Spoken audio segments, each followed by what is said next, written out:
हरिओम दोस्तों, जय श्री कृष्णा, राधे राधे। दोस्तों, आपका हमारे YouTube चैनल भक्ति ज्ञान में स्वागत है। दोस्तों, आज हम बात करेंगे चाणक्य नीति अध्याय 3 के श्लोक 11 से श्लोक 20 तक। दोस्तों, चाणक्य श्लोक 11 में लिखते हैं, दुख देने वाले, हृदय को जलाने वाले बहुत से पुत्रों के उत्पन्न होने से क्या लाभ। कुछ को सहारा देने वाला एक ही पुत्र श्रेष्ठ होता है, उसके आश्रय में पूरा कुल सुख भोगता है। और इस श्लोक 12 में लिखते हैं, 5 वर्ष की आयु तक पुत्र को प्यार करना चाहिए, इसके बाद 10 वर्ष तक उसकी ताड़ना की जा सकती है और इसके दंड दिया जा सकता है, परंतु 16 वर्ष की आयु में पहुंचने पर उसे मित्र के समान व्यवहार करना चाहिए। और श्लोक 13 में लिखते हैं, प्राकृतिक पत्तियां जैसे अधिक वर्षा होना और सूखा पड़ना अथवा गंदे फसाद आदि होने पर महामारी के रूप में रोग फैलते हैं।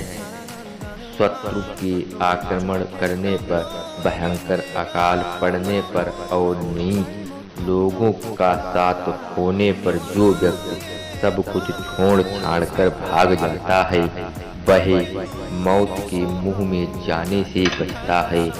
और श्लोक 14 में लिखते हैं, जिस व्यक्ति के पास धर्म, अर्थ, काम और मोक्ष आदि इन 4 पुरुषार्थों में से कोई भी पुरुषार्थ नहीं है, वह बार बार मनुष्य योनि में जन्म लेकर केवल मरता ही रहता है, इसके अतिरिक्त उसे कोई लाभ नहीं होता।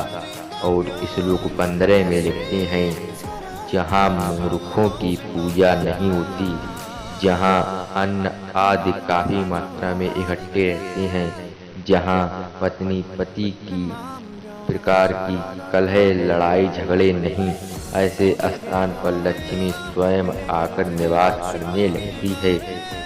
और श्लोक 16 में लिखते हैं, जीवन जब माँ के गर्भ में आता है, तभी उसकी आयु, कर्म, धन, विद्या और मृत्यु ये 5 बातें निश्चित हो जाती हैं। और श्लोक 17 में लिखते हैं, पुत्र, मित्र और बंधु बांधव साधु लोगों से विमुख हो जाते हैं, क्योंकि उन्हें ऐसे लोगों का आचरण मूर्खतापूर्ण लगता है, परंतु जो लोग साधुओं के अनुसार अपना जीवन बिताते हैं, उनका संगम करते हैं, उनके अनुकूल आचरण करते हैं, इस कार्य से जो पुण्य प्राप्त होता है, उससे सारा वंश परिवार कृतकृत्य हो जाता है।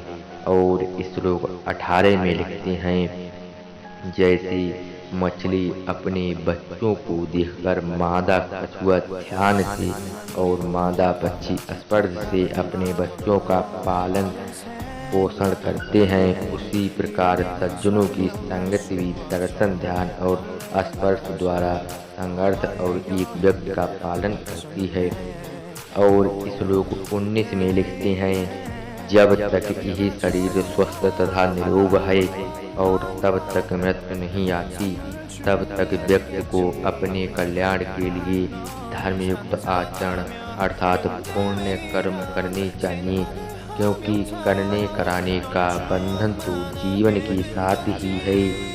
जब मृत्यु हो जाएगी, उस समय वह कुछ भी करने में असमर्थ हो जाएगा, अर्थात कुछ भी नहीं कर सकेगा। और श्लोक 20 में लिखते हैं, विद्या में कामधेनु के गुण होते हैं, उसे आसमय में ही फलों की प्राप्ति होती है। विदेश में विद्या ही माता के समान रक्षा और कल्याण करती है, इसीलिए विद्या को गुप्त धन कहा गया। दोस्तों, अगर आप